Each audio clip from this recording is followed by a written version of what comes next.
Bueno, y para hablar de peronismo y para hablar de unidad nacional, y como siempre, nuestro sesgo, no podemos esquivarlo, para hablar de comunicación, le invitamos a visitarnos a Gisela Marciota, que la vamos a presentar. A ver. Por ahí podemos empezar a discutir a partir de ahí, como primero periodista. Bien. Y después como diputada nacional. ¿Cómo estás, Gisela? Hola, ¿qué tal? ¿Cómo te va? Gracias por venir a visitarnos. Gracias por la invitación. Aparte es como la primera vez que estoy en este espacio tan moderno y en estas nuevas herramientas de comunicación que están buenísimas. Yo estoy aprendiendo también, ¿eh? Pero es muy bueno, es impresionante, la verdad, lo que es este estudio radio TV. Hay algo de la radio, ¿no? Hay algo de la vieja tradición radial, pero bueno, uno acá te hace morisquetas y la gente discute con eso. Y otra cosa interesante del sistema streameo que también te cuento porque te va a ayudar en las respuestas o te puede completar, es que tiene que ver para mí con las nuevas tecnologías y las nuevas generaciones. Hay mucha audiencia libertaria. Nosotros discutimos mucho, entonces cuando entrevistamos, a veces le pedimos a los entrevistados, por ejemplo, tuvo Carlita Gaudenzi acá de Telam, le decíamos, Carla, bueno, también explicarle a los chicos libertarios, a veces nosotros caemos o no, o tenemos un discurso que tiene que ver con nuestro propio debate, que es muy rico, pero digo, también explicarle a los chicos que son libertarios que por ahí, ¿por qué es importante que Telam? Porque después, si discuten es que están dispuestos. Sí, me parece que la audiencia que vos decís, esto de que hay muchos libertarios y libertarias del otro lado, debe tener que ver bastante con el target, ¿no? Es gente joven, a Milei lo votó mucha gente joven, y muchos varones jóvenes. Muchos varones. ¿Por qué, empezamos por ahí, por qué las mujeres te parece que le negaron el voto a Milei?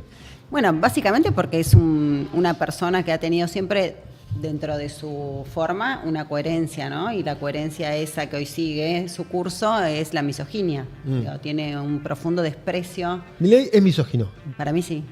Sí, por su discurso, por su accionar, por su forma, y digo coherente porque siempre fue y sostuvo con el tiempo esa posición. No hay una deconstrucción. Yo siempre creo en esa posibilidad. Bueno, podría cambiar. Exacto, y sería muy legítimo y muy bienvenido que eso sucediera. Hasta para su propia estrategia electoral. Por supuesto, no la tuvo, no la tiene, no la tendrá, me da la sensación. Aunque siempre digo, bueno, que dejo el margen de duda de la posibilidad de la deconstrucción, hasta ahora no ha sucedido, y obviamente que eso para nosotras que venimos desde hace tantos años en esta organización, remando para ir logrando alcanzar determinados objetivos y ampliación de derechos que corresponden y nos corresponden, la verdad que era muy difícil que lo votaran, igual lo votaron un montón. Igual lo votaron un montón, claro. Por supuesto, pero sí, claramente, de hecho el otro día yo estuve reunida con un grupo de jóvenes porque me interesa mucho comprender el voto a Milei en general. De todas las edades, el voto a Milei me interesa comprenderlo porque creo que lo tenemos que poder comprender para poder tener una estrategia frente a lo que está sucediendo. Y fue un poco un baldazo, ¿no?, de agua fría para todos. Sí, por eso yo todavía, a mí me cuesta un montón entender que esto sucedió. Entonces, como me cuesta un montón entenderlo. ¿Por qué nos pasó esto? ¿Por qué nos pasó esto, Gisela? Bueno, por eso quiero hablar con esta gente y decir, bueno, a ver, ¿qué pasó? ¿Por qué votaron a este señor? Y me estoy juntando y reuniendo una vez por semana con grupos de jóvenes, en este caso, que votaron a Milei para escuchar. La verdad que no difiere mucho el análisis de las cosas que dicen en función de lo que uno más o menos también sabe que nos pasó. Pasó que fracasó el macrismo cuando le tocó gobernar. Pasó que fracasó el Frente de Todos cuando le tocó gobernar. Entonces, ante el fracaso de esas dos fuerzas, alianzas, coaliciones, como sea, que se llame lo que fue Cambiemos y lo que fue el Frente de Todos, ¿no? Pero de esos dos espacios contrapuestos que tuvieron la posibilidad de gobernar el país y los dos fracasaron, bueno, surge, y es como muy natural que así sea, que surja una tercera opción. Y fue lo que pasó con Milei. Yo siempre digo, hubiera sido el Pato Donald, se hubiera ganado. ¿Por qué? Porque ninguno de los otros dos espacios lograba interpelar con credibilidad. Porque vos podés interpelar desde lo discursivo. Vos podés tener un discurso hermoso y decir, como a mí me dijeron el otro día los chicos estos con los que me estoy juntando, me dijeron algo terrible. Me dice, ustedes tienen la bandera de la justicia social. Dice, pero ustedes la vaciaron de contenido porque dejaron un país con la mitad de pobres. Masazo. Y yo dije, ok, me levanto y me voy porque tienen razón. O sea, entonces lo que nosotros ahora, vos decías el peronismo, retomo un poco el principio, no solo tenemos que retomar conceptos, sino que los tenemos que cargar de contenido, que es lo que ellos reclamaron. ¿Sobrevida el peronismo o hay que pensar algo nuevo? El peronismo tiene sobrevida, tiene pasado, tiene presente y tiene futuro, yo no tengo ninguna duda. Obviamente que son etapas distintas donde hay que, bueno, como esto, ¿no? Esto, digamos, como los medios de comunicación se tienen que adaptar a las nuevas tecnologías, a las nuevas demandas, a los nuevos consumos. Bueno, el peronismo también. Claro. Tiene que pasar por esa etapa. ¿Qué ha sucedido? Porque yo creo que el kirchnerismo cumplió ese objetivo en su momento y quizás ahora hay que reformular eso también, ¿no? Creo que llega un momento de reformulación, pasan los años, digo, y va cambiando la demanda social, la composición de la sociedad, las necesidades. Digo, para mí este espacio es un ejemplo muy claro de esa transformación del periodismo, por ejemplo, y del acceso a la comunicación y el acceso a la información y el uso de nadie, o sea, muy poca gente de una determinada edad, hoy casi, te diría que no muy poca, no, casi nadie mira televisión. Va bajando mucho, claro. Es un target de edad que consume tele. Y gente muy grande además que demográficamente... Exacto, como tradición, ¿no? Como tradición de llegar a casa y mirar la tele. O sea, la verdad que no sucede. Y este tipo de herramientas se consumen casi... todo el tiempo. No es que hay un momento que uno llega y dice, llego a casa y me pongo a mirar. No, claro. Estás como lo todo. Buscas y te llegan los cortecitos. Por eso. ¿Te gustaría streamear? Sí, creo. ¿Cómo sos periodista? Ya podés hacerlo. Pensé la idea, ¿no? ¿Lo tenés? Sí, pensé, porque, a ver, esto para mí es radio, ¿no? ¿Acá? Lo único que me tiene desconcentrada es que me veo ahí, pienso que estoy despeinada. Viste que el tema de la imagen a uno lo interpela. No vine preparada, digo, chicos, falta maquillaje acá. Falta maquillaje. Ah, bueno. Pero ya se convertiría en televisión, entonces perdería... No, y además la estructura económica allí se nos da para que nos da... Sin maquillaje. Esto sí. Pero está bueno sin maquillaje también, tiene una idea, ¿no? Es conceptual también. Bueno, también, claro. Y aparte fíjate que hemos construido una estética deportiva, algo de lo... Me encanta. De directo. Me encanta. Me parece que me gustaría probar esto de hacer una radio, que no es radio con cámara. Y no tampoco. ¿Entendés? Dialoga. Pero no es exactamente, no es lo mismo que los programas de la mañana que hace Cato Silvestre o Real, que tienen otra idea. Que a mí eso yo estoy dirigiendo a las 7:50 y siempre debatimos sobre, alguna vez pusimos unas cámaras ahí y la verdad que yo ahí dije, mantengamos, hay cosas que sí se tienen que ir adaptando y readaptando, pero para mí la adaptación superadora es esto. Es complejo. Es la radio con cámara. Porque en radio uno tiene una gimnasia, vos lo ves cuando gente con mucha... oficio de hacer radio, pero no está atento a la cámara. Entonces después se hacen chistes o uno le pega al otro, o se saca la remera para cambiársela y ves en cámara como una persona se está cambiando. Lo que no sé, porque ya soy grande y empecé a hacer periodismo muy joven, o sea, son muchos años de hacer periodismo, y a mí lo que me pasa ahora acá, que no, en la radio yo te miro a vos. Listo. En la tele, si yo estoy en un programa de televisión, yo te miro a vos y voy mirando la cámara. Te miro a vos y voy mirando la cámara. Acá no sé. Digo, no sé si tengo que mirar solo a vos y cada tanto miro acá, a los chicos que están atrás. Opinan, participan, te cuentan los comentarios. Sí, me tiene como desconcertada, pero me gusta. Pero además me parece que tiene que ver con el consumo de contenidos digitales, que tiene que ver con el sobreestímulo, con esto de que tenés que estar todo el tiempo, atrae tu atención, tiene con esa dinámica que también tiene sus problemas, por supuesto. Y si lo ves al presidente de la Nación, Javier Milei también tiene un poco eso, ¿viste? Hiperactivo, va a un lado, salta del Twitter, va al otro. Otra cosa que te quería preguntar es que, si bien el fenómeno Milei arrancó acá en Capital Federal, en la última elección, en Capital, salió tercero, porque ganó el macrismo, y en la provincia de Buenos Aires, en las generales, también salió tercero, porque segundo salió el macrismo. ¿Cómo ves ese fenómeno que creció muy rápido en la región metropolitana, pero luego la región metropolitana parece empezar a desplazarlo a Milei? Bueno. Y se afincó más en el interior, ¿no? Sí, a mí el primer dato de eso que me parece interesante es como que siempre se cree que la elección se gana ganando determinados territorios, y esto demuestra que hay un territorio que hay que tener y que hay que empezar sobre todo los porteños tenemos que empezar a incorporar, que es la República Argentina toda. Somos un territorio enorme, largo y se supone que federal, y digo se supone porque desde el porteñocentrismo muchas veces dejamos de lado el tema de, tenemos un montón de provincias y nosotros somos parte de todo eso, ¿no? También que la ciudad autónoma de Buenos Aires termina siendo un concepto raro. Sí, como si Estado se quiere, asociado de Puerto Rico. Exacto, es como, bueno, pero me pareció muy interesante eso porque siempre era como que si no se gana acá, no se gana en la provincia, se pierde. No, o sea, claramente se puede ganar perfectamente y eso quedó demostrado. Y después creo que lo que pasó, por lo menos en la provincia de Buenos Aires, que había una gestión que era buena. Y eso cuando... Yo siempre Claro. digo, que si la gestión es buena, Te votan. te votan de nuevo. Y eso... ¿Y no digas que la pesa un gestión de la montón. reta fue buena en la ciudad? A ver, la gestión de la reta para mí es mala en función de mis convicciones y de lo que Ideológicamente. yo quiero para la ciudad de Buenos Aires y lo que yo quiero para mis hijos, para los amigos de mis hijos, para los vecinos de la ciudad, digo, por lo que yo creo que tiene que ser la ciudad de Buenos Aires es mala. Entiendo que para un montón de gente es buena, claramente. O sea, lo votaron 2 veces para que sea jefe de gobierno. Y hay un montón de cosas que ha resuelto la reta, que para mí no son prioridad. Que yo digo siempre, Sí, claro. digo, si fuera jefa de gobierno, bueno, ya me resolvió un montón de cosas que no tengo que resolver.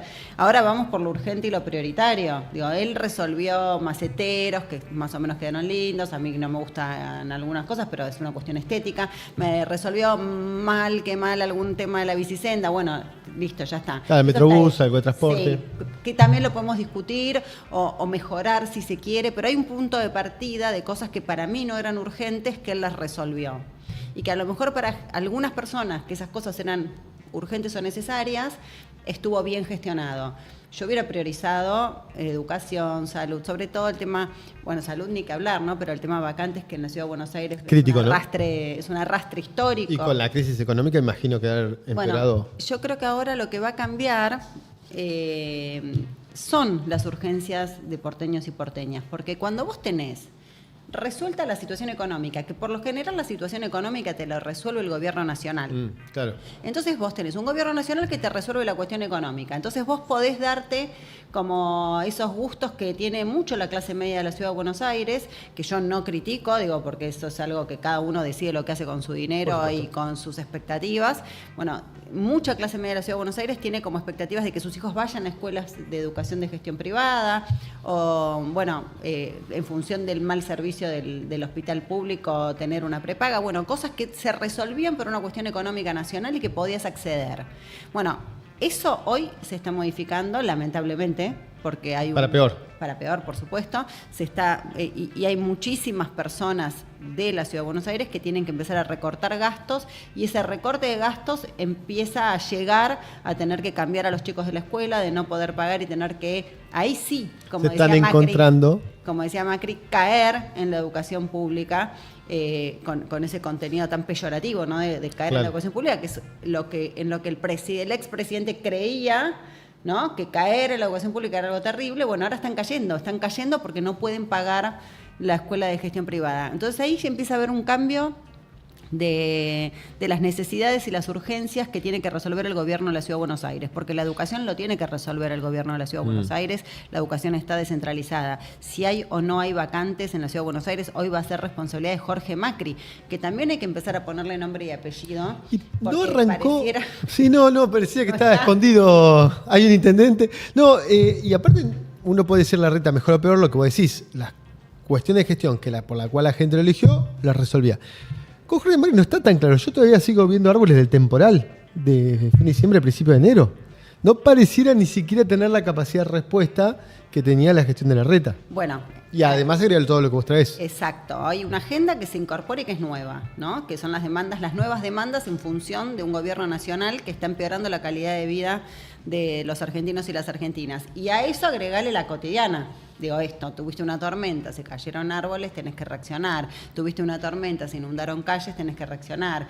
Digo, tenés una agenda que es de coyuntura, que es el día a día, que te sorprende o no, pero es lo que va sucediendo y que vos tenés que ir reaccionando. Y más allá de eso, después tenés la agenda que es la histórica. Digo, tenés problemas históricos en la Ciudad de Buenos Aires como vacantes, donde ahora eso se convierte en algo muchísimo más relevante respecto de esto que decíamos. Si vos empezás a tener peores condiciones económicas por una política nacional, empezás a demandarle al gobierno local determinadas respuestas que antes no le estabas pidiendo. Claro. Y Macri, Jorge, no sabemos dónde está porque realmente...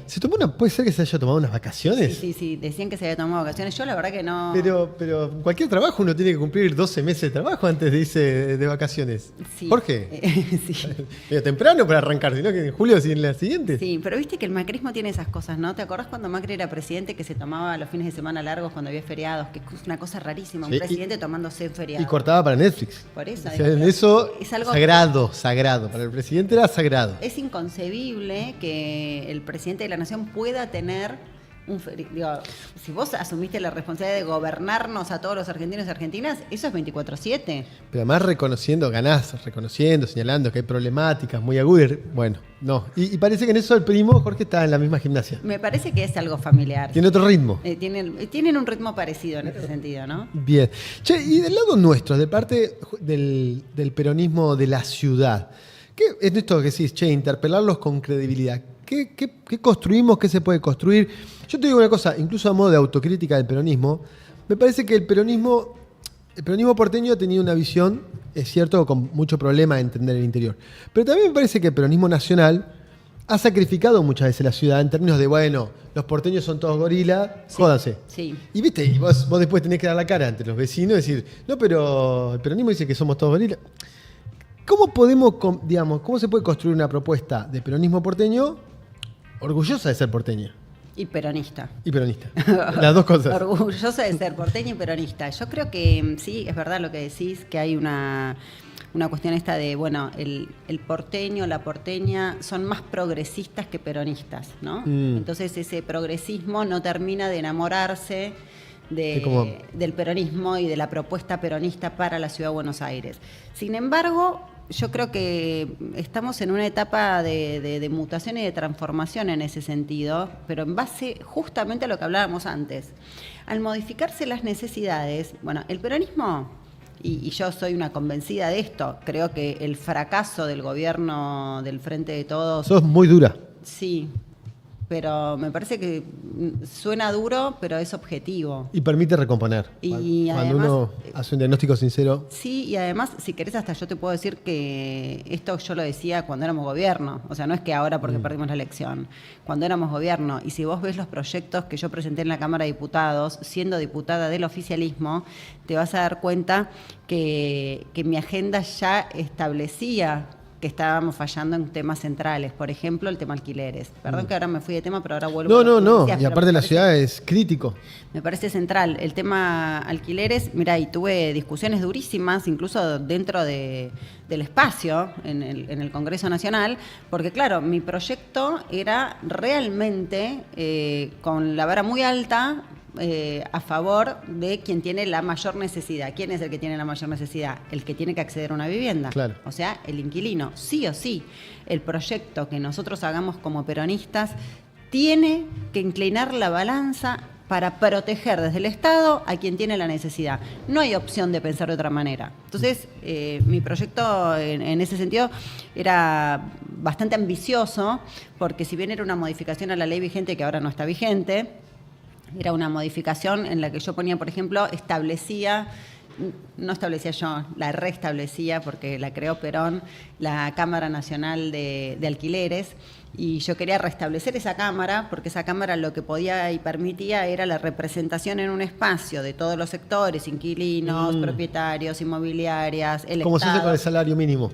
por ejemplo. Bueno, exacto. Entonces, desde ese espacio, como se establece el salario mínimo, que también si querés podemos hablar de eso ahora que está completamente desfasado, es el tercer mes que el salario mínimo queda debajo de la canasta básica, es un problemón. Bueno, tenemos un montón de problemas, pero sí, bueno, claro. Ese también.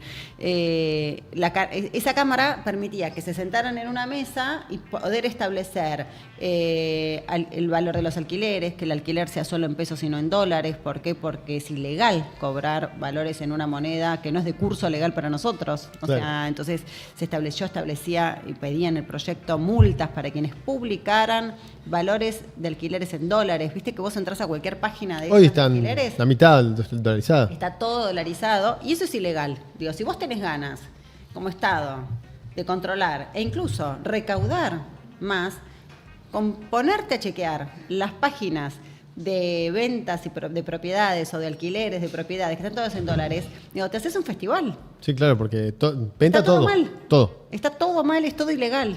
Entonces, bueno, la verdad que también proponía que me pareció, viste, que cuando vos ingresás a alquilar tenés que pagar un montón de plata junta. Sí, 3 o 4 meses. Exacto. Dentro de esos meses te cobran el famoso depósito. Que nunca te devuelven. Que nunca te devuelven. Que además es se desvaloriza.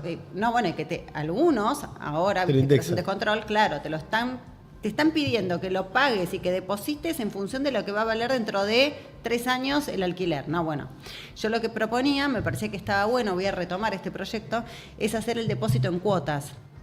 Que puedas poner el depósito en cuotas y que no tengas que poner todo el depósito entero. ¿Entendés? Cuando vos ingresás te alivian un montón, decir, bueno, el depósito Claro. lo pago en 6 cuotas.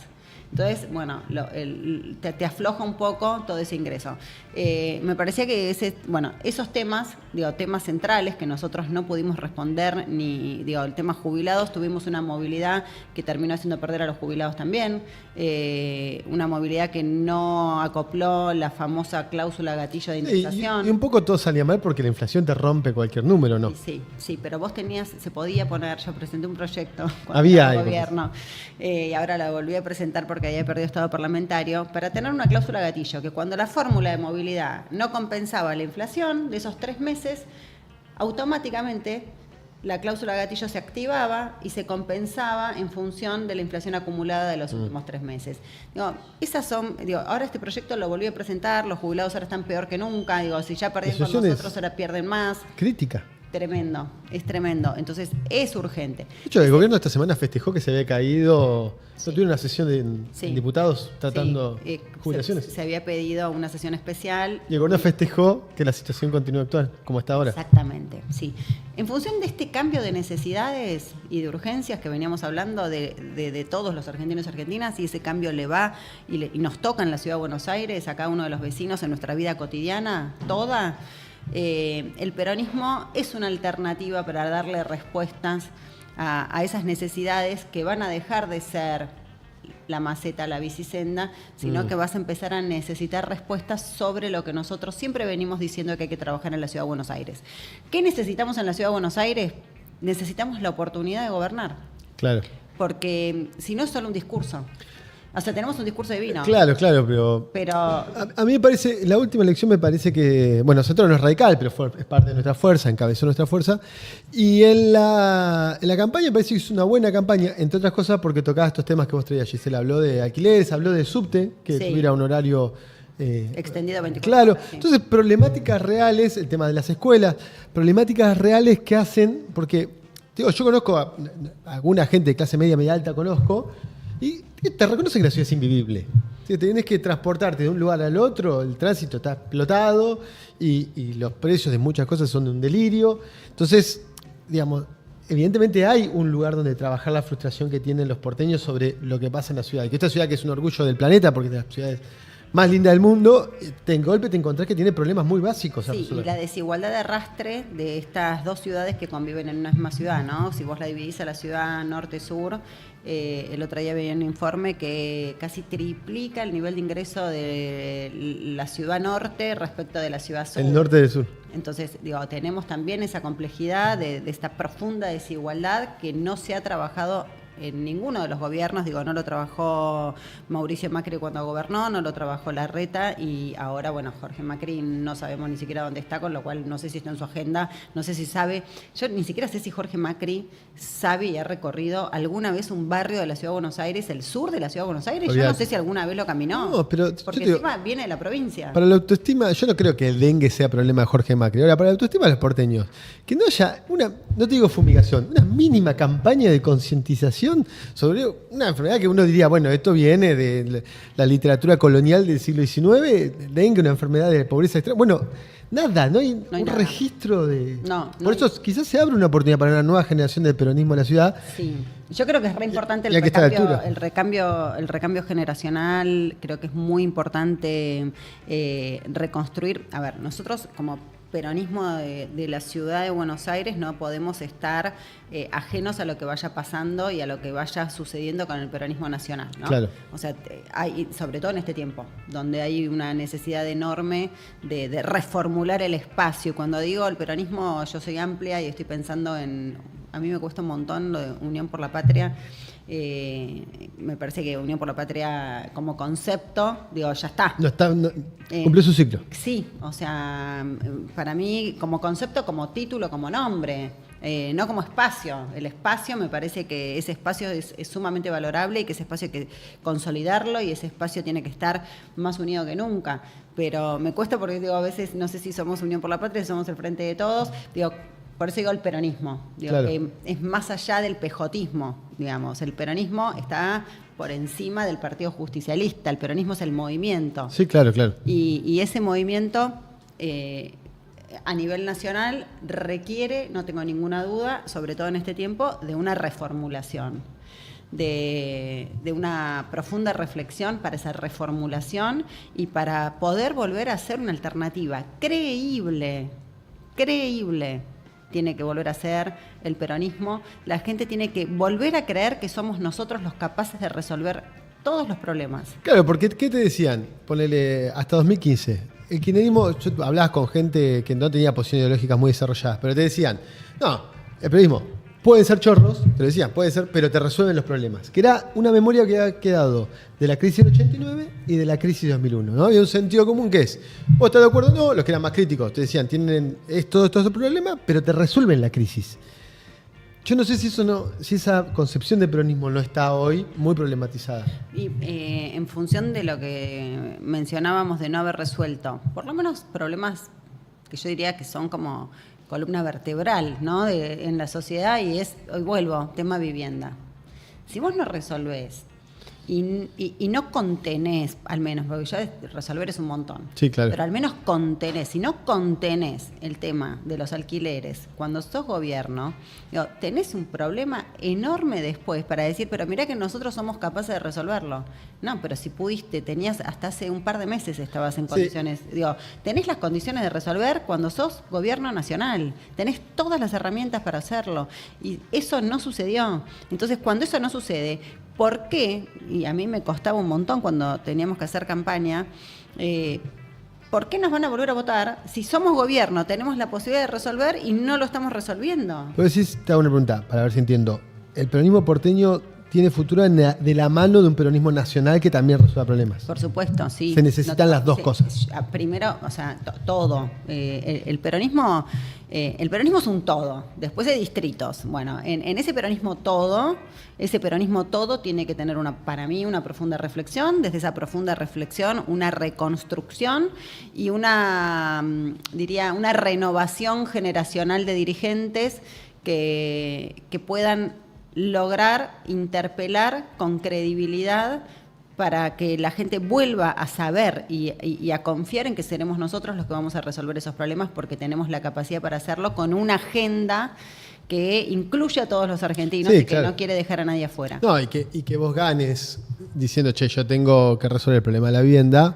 Bueno, cuando ganaste genera también una obligación con un electorado muy poderosa. Y tenés que tener un proyecto y tenés que tener un plan que no se puede hacer, que yo creo que es un problema, y no es un problema nuestro, digo, creo que es un problema como que se hace campaña y cuando llega el año electoral es, bueno, ahora pensemos, no, el proyecto del país se piensa antes. Sí, claro. El proyecto de ciudad se piensa antes, no se puede pensar 6 meses antes de una elección qué querés hacer con la Ciudad de Buenos Aires, ni qué querés hacer con la Argentina, ni tampoco estar, porque digo, bueno, o sea, nosotros ahora somos oposición, que también es una reformulación. Digo, no es lo mismo que me pasa en el Congreso Nacional, no es lo mismo ser diputado oficialista, ser diputado opositor, ¿no? No, claro. Son roles completamente diferentes. Yo represento a un electorado que me pide a mí que me oponga a todo lo que proponga mi ley. Claro. Pero también, además, yo tengo que, sí, me tengo que oponer a todo lo que propone, pero también tengo que tener propuesta propia,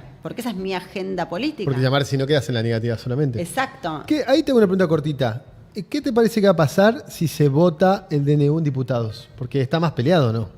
Yo tengo la esperanza de que el voto sea para rechazo y que finalmente a ver, el riesgo que hay ahí es que no logremos la convocatoria de esa sesión, que es lo que van a patear lo máximo posible. A romper el quórum, que no llegues al quórum. Exacto. Si tenemos el quórum, vamos a tener los votos. Claro, es la misma cuenta. Exacto, y vamos a poder tener adelante esa sesión. Caso contrario, obviamente no creo que el presidente de la Cámara, en este sentido, sin tener, excepto que ellos tengan garantizados sus votos a favor del DNU, pero en realidad lo que hay que hacer no es a favor, sino es rechazar. Claro. ¿No? Mientras tanto, sigue vigente, como de hecho, a ver, fue una muy buena noticia el rechazo del DNU en la Cámara de Senadores, no significa nada. Sigue vigente, efecto práctico. Sigue, exacto, entonces es un montón, porque hay una parte que ya se avanzó, pero si no pasa por la Cámara de Diputados y es rechazado por la Cámara de Diputados, digo, da igual que haya sido rechazado en la Cámara de Senadores, lo único que nos queda son los nombres propios de quienes rechazaron y de quienes bancaron el DNU, digo, como para saber quién es quién en este tablero político. Entonces, sí, el Senado hoy no sirve. Igual el presidente se ocupa de eso, ¿viste? De denunciar claramente quién toma posición de cada cosa. Gisela, si de golpe la gente que está viendo, alguna gente que dice, che, está bien, ¿cuál es el proyecto de ciudad de peronismo? ¿Qué proyecto tienen para Ciudad de Buenos Aires? ¿Dónde lo pueden buscar? ¿Con quién pueden hablar? La gente que quiere profundizar sobre este tema. Que puede haber, digamos, mirándonos ahora, gente que le interese. Bueno, tenemos un partido, pueden entrar a la página del partido del PJ de la Ciudad de Buenos Aires. Estaba la propuesta nuestra de nuestra candidatura de Santoro, de campaña. Está subida. Vos me decís ciudad, ¿no? Sí, ciudad. Siempre ciudad. De ciudad. De cualquier manera, esa propuesta, la propuesta nuestra del año pasado, la propuesta hubo un libro que se publicó muy interesante de los 15 años del macrismo, que ese libro sí se puede conseguir en el PJ de la Ciudad de Buenos Aires y creo que hasta también está digital. Si entran a la página del PJ porteño, creo que también se puede bajar digital. A mí yo digital no leo nada. Es difícil. Pero bueno, yo necesito el papel y pero bueno, el libro está y ahí hay un diagnóstico de los 15 años, las 15 comunas y las 15 propuestas. De cualquier forma, todo esto es muy dinámico y no podemos decir que la propuesta va a ser y es solo esa, porque va cambiando, y lo hablábamos antes, la demanda de una sociedad que empieza a tener problemas que antes no tenía con este gobierno y que empiezan a surgir otras nuevas necesidades y urgencias a resolver. Creo que nosotros, bueno, el año que viene será un año electoral donde yo espero que, digo, más allá de debatir lo nacional, también se eligen legisladores de la Ciudad de Buenos Aires y después, ya llegado el 27, se volverá a elegir jefe de gobierno. Que se pueda debatir un día la ciudad en serio, porque lo que nos termina pasando en la Ciudad de Buenos Aires es que como siempre la elección es el mismo año que se elige presidente, queda subsumida. El debate es nacional. Entonces, como el debate es nacional, es muy poco lo que se debate en serio, esto que vos me preguntás. Decís, bueno, claro. ¿Cuál es la propuesta de la ciudad? Bueno, no se debate la propuesta. ¿Qué un poco la fórmula de éxito del macrismo en las ciudades? No, esto es peronismo republicano, ponele. Exacto. No, bueno, pero lo que estamos discutiendo es eso, si no, mirá que ganan los peronistas. Bueno, exacto. Y termina pasando que la agenda, porque siempre prima, como las urgencias nacionales, por encima de lo local. La Ciudad de Buenos Aires tiene eso, es un territorio confuso. Hay mucha gente que no sabe, por ejemplo, me dicen que soy legisladora, y legislador es el legislador de la Ciudad de Buenos Aires. Yo soy diputada nacional. Claro, por la Ciudad de Buenos Aires. Exacto. Pero son conceptos que de verdad que no se... Digo, vos trabajás frente al Congreso. Claro, vos no, sos no en Perú. Y te interesa el tema, haces política, periodismo político, con un compromiso. Pero un montón de personas no, y no consumen esto en la diaria. Entonces tampoco saben la diferencia entre la legislatura de la Ciudad de Buenos Aires y la agenda de la legislatura de la Ciudad de Buenos Aires con el Congreso Nacional y la agenda de los diputados nacionales. Y que cuando nosotros legislamos, que a mí me pasó el año pasado, recorrí bastante la Argentina, fui a bastantes provincias, y yo decía, está bien, yo soy diputada nacional por la Ciudad de Buenos Aires, pero cuando yo hago un proyecto, mi proyecto, si se convierte en ley, es nacional, afecta a todos los argentinos. Claro. Entonces, es muy importante que los diputados conozcamos las idiosincrasias, las necesidades, también del resto de las provincias, y no solo del territorio, del pueblo al que representamos, que yo en este caso represento al pueblo de la Ciudad de Buenos Aires. Y ahí, Gisela, me parece que van a tener otro problema, estamos teniendo otro problema, que es que el presidente se ocupa de demoler todo el tiempo la imagen del Poder Legislativo. Sí, tremendo. ¿No? Tristísimo. Incluyendo nido de ratas que se refirió. Mirá, qué bueno que me lo decís. Y cerremos con eso, si te Sí, parece. me parece re importante lo que decís. A mí me pone en lo personal y en lo colectivo, porque yo vengo del periodismo. Ujú. Cuando decido... Primero periodista. Claro, sí. Soy periodista y voy a ser toda la vida porque es algo, viste, que es una forma de ver Oficio, la vida, claro. no es una mirada el periodismo. Bueno, cuando digo y doy como el salto y paso y digo, bueno, voy a ser candidata y termino siendo diputada, yo no entendía nada, digo, llego al Congreso, bueno, nadie nace siendo diputado, entonces, bueno, ¿cómo es esto? ¿Cómo es el universo? Y venía con muchos prejuicios también respecto de el funcionamiento, de qué hacen los diputados, como periodista. Claro. Viste que los periodistas somos cuestionadores, ¿de qué están haciendo los diputados? Ah, no están haciendo nada los diputados, todo lo que cobran los diputados, bueno, todos los beneficios que tiene ser diputado. Ser diputado es espantoso, les voy a decir. ¿Por qué? Porque no te quiere nadie. Horrible. Casi, che, el cena O sea, familiar. Yo trabajo de diputada. No, es un horror. O sea, no te quiere nadie. Encima, a priori de entrada, ya piensan que sos ñoqui. Rica O sea, por no trabajar. Es tremendo. Entonces, bueno, yo que venía también con esa carga prejuiciosa sobre los diputados, cuando llego digo, pero los tipos relaburan. Claro, no está buenísimo. A ver, quizá, que son 200 y pico, bueno, 257. ponele 200 y pico. Bueno, de esos 200 y pico, vos ponele que habrá 10. Ponle 15, que son horribles ñoquis, que no hacen nada.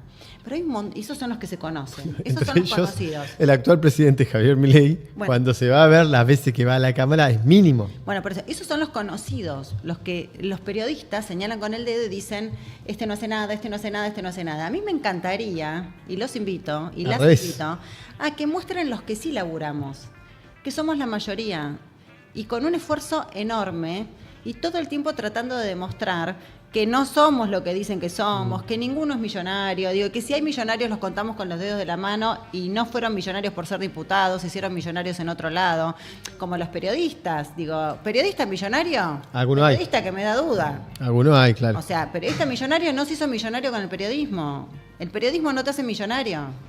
Digo, soy periodista, no soy millonaria. Soy diputada, no soy millonaria. Y pueden ir a ver toda mi declaración jurada, todos mis gastos. Digo, no hay nada, pero nada que indique que soy... Nada. O sea, No todo sos lo rica. contrario. No, para nada. Soy una trabajadora. Yo si no trabajo, no vivo. O sea, yo vivo de lo que trabajo.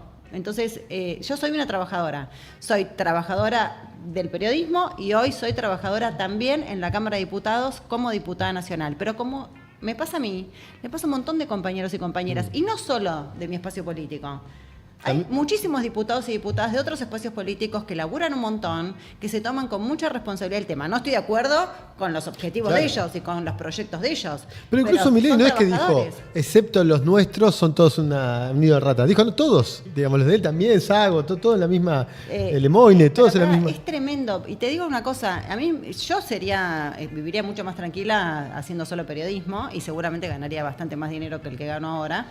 Y la verdad que es tristísimo y para mis hijos es horrible también, porque ahora ya tengo un Claro, hijo de porque te dicen, 13 che, tu años. mamá es diputada. Claro, y mi hijo ya tiene 13 años, empezó el secundario y teniendo como que dar explicaciones de cosas de por qué si soy una laburante. O sea, y laburo un montón y me encanta, ¿eh? O sea, no me quejo.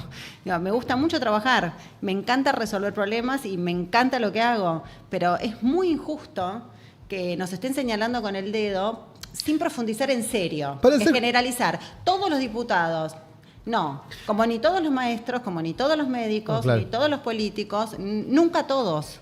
O Pero sea, me parece que hoy la sociedad argentina, también un poco por la crisis en la que estamos, si escarbas un poco, todo el Poder Judicial, todo el Poder Ejecutivo, la policía, digamos, los maestros, que bueno, también el presidente Milei se ocupa de demolerlos, pero hay una crisis general de imagen, ¿no? El sindicalismo, todo está en un momento de mucho cuestionamiento. yo creo que hay una tendencia a la generalización porque es más fácil y no me parece justo de ninguna manera, como ni todo el sindicalismo, ni todo el Poder Judicial, ni todo el Poder Legislativo, ni todo el Ejecutivo, pero es mucho más fácil Los periodistas. el título, y los periodistas tampoco todos son, a ver, de hecho son contados con los dedos de los millonarios, lo mismo pasa con nosotros. estoy hablando del Poder Legislativo y particularmente de los diputados. Los diputados de las provincias hacen un esfuerzo enorme para estar en la Ciudad de Buenos Aires, yendo y viniendo, con alquileres imposibles de pagar en la Ciudad de Buenos Aires para quedarse los días de sesión. Digo, bueno, la verdad, hay un montón de cosas que no se saben y que no se comunican. No sé si, supongo que con una intencionalidad clara, ¿no? Sí, demonización, claro. De demonizar, y que si demonizamos además a los trabajadores de los distintos poderes que somos nosotros, representantes del pueblo, que nos votaron para eso, si demonizamos la política, si demonizamos el sindicalismo, si demonizamos al periodismo, digo, cualquier demonización es mala y es contraproducente incluso para la democracia en sí. Me parece que lo que está es un momento difícil para la democracia, muy difícil. Y los actores de la democracia, insisto en esto, Milei llega con un discurso que viene también un poco a serruchar la rama sobre la que está sentado. Sí, y muy violento. Creo que llegamos como a un nivel de violencia muy alto, muy extremo, que a mí me preocupa y me da miedo. A mí nunca me había dado miedo el tema de esto de estar en determinados lugares. La gente está como muy enojada y responsabilizándonos a personas que, me hubiera encantado tener la posibilidad de resolver los problemas y haber tenido la posibilidad de hacerlo real. Yo soy parte de un espacio y a mí no me tocaba, la parte ejecutiva en el caso del gobierno del Frente de Todos. No fui parte del ejecutivo de ese gobierno, no tuve la herramienta de la ejecución de la política, sino que sí la posibilidad de legislar en función de un proyecto en el que yo creo, pero cuando presentás un proyecto además requiere de un montón de recorrido y de camino para que se convierta en ley. De hecho, contaba que presenté el proyecto de alquileres y no logré que mi proyecto sea ley. ¿Alcanzó a votarse? No, quedó en comisiones. Sí, quedó en comisión, se modificó, tomaron un pedacito del proyecto y lo metieron en otro.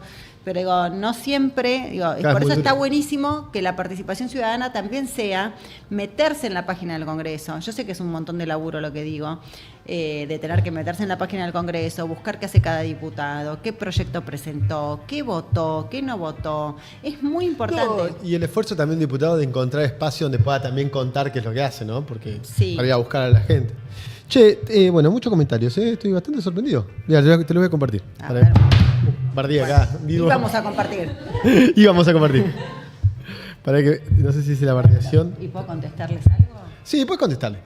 Gisela Marciota nos va a leer los comentarios y les va a responder. ¿Esto cómo lo...? No, déjalo. Así la tengo que sostener, bueno, a ver. No sé si te lo jodí para siempre. Después ahí sí, yo lo veo, convocada la manota, vamos, mirá, Gisela, qué bien. Bueno, entonces me gusta. Un fantasma Jorge Macri, sí, es un fantasma.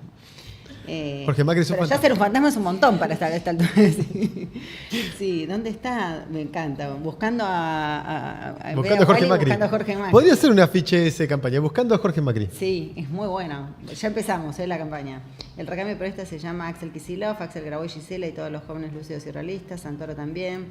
Si le baja un poco el romanticismo a su discurso. Sí, Santoro es romántico. Sí, tiene esa cosa de discurso romántico. Está bien, igual que sea horrible ser diputado. Por eso es un cargo. Por favor, ¿cómo es posible que haya más linda? Esto es lo que más me gustó de todos los comentarios. Es un canal, esto se lo quiero decir a la gente que lleva adelante Gelatina, es un canal de mucho beboteo. Este canal es mucho beboteo en los comentarios, sépanlo. No, está uno solo, pero bueno. Pero siempre hay alguno, al salto el bizcocho. Viene bien un sábado a esta hora sin maquillaje con esta luz que me está matando, chicos, pero bueno. Son nuevas aparte, hace poquito. Bueno, Jessy, gracias por venir a visitarnos. Seguramente vamos a volver a hablar porque el presidente nos va a dar un montón de temas de conversación. Me encanta cuando quieras, si necesitas una co-conductora. Co-conducirías un programa. Acá en este se ofrece. Sí, me ofrezco. Se ofrece Gisela Marciota a co-conducir un programa. A co-conducir un programa acá en. Por ejemplo, en mayo me voy de viaje, alguno podría. Arranca Gisela Marciota. Sí, por supuesto. Listo, ya está. Dale. Me encanta. Me encanta. No sé con qué te vas a encontrar después. No, bueno, confío. Una persona de su experiencia. Firmamos, después hacemos un contrato y firmamos acá todo. Ahí está. Todo legal. Bueno, cerramos Agencia Pacurondo en Gelatina. Muchas gracias por seguirnos. Colaboren con el canal, colaboren con la Pacurondo, lean, discutan, militan. Síganlo en Twitter al Presidente de la Nación, que siempre tiene cosas creativas para proponernos. Vamos a volver a vernos la semana que viene. Adiós.